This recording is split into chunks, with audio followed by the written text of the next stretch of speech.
January 2023 retake of Henry's Special Call from Season 1 episode of Thomas the Tank Engine and Friends, aka Thomas and Friends. The narrator is Ringo Starr, originally from Tenderson Turntables, as well as other stories. Here we go.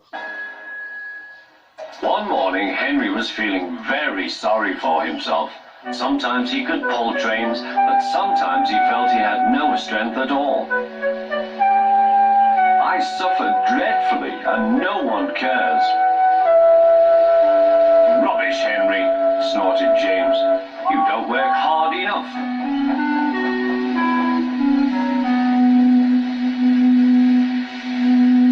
Sir Topham Hatt spoke to him too.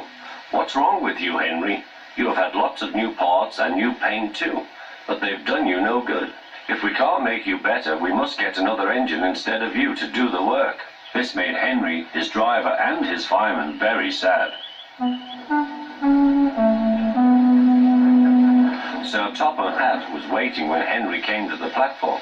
He had taken off his hat and coat and put on overalls. Henry managed to start, but his fireman was not satisfied. "Henry is a bad steamer," he said to Sir Topham Hatt. "I build up his fire, but it doesn't give enough heat."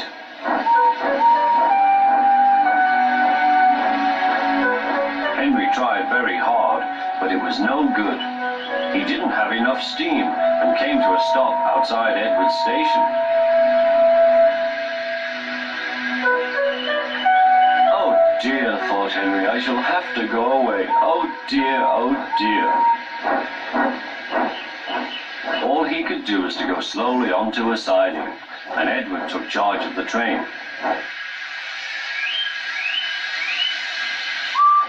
Sir Topham Hatt and the fireman went on discussing Henry's troubles.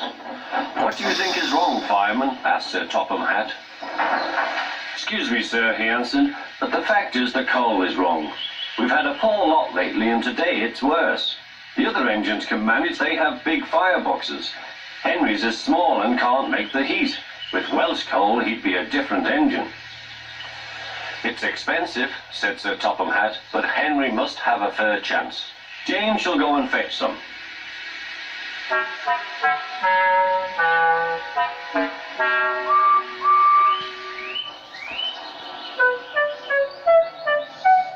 When the Welsh coal came, Henry's driver and fireman were excited. "Now we'll show them, Henry, old fellow."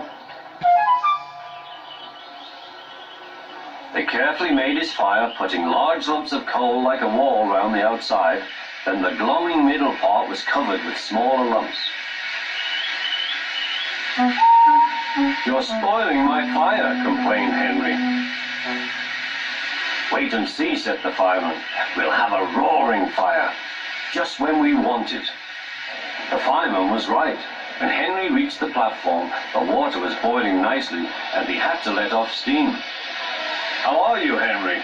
"Beep, beep," whistled Henry. "I feel fine." "Have you a good fire, driver?" "Never better, sir, and plenty of steam." "No record breaking," warned Sir Topham Hatt. "Don't push him too hard." "Henry won't need pushing, sir. I'll have to hold him back."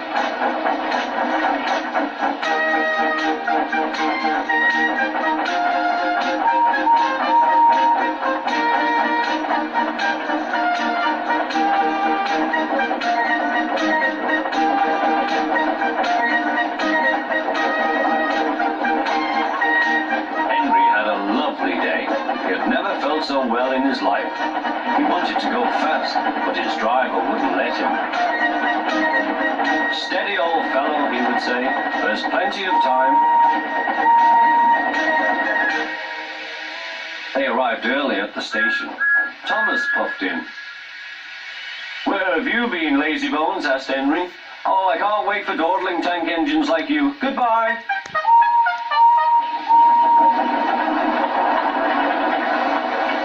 "Whoosh," said Thomas to Annie and Clarabel.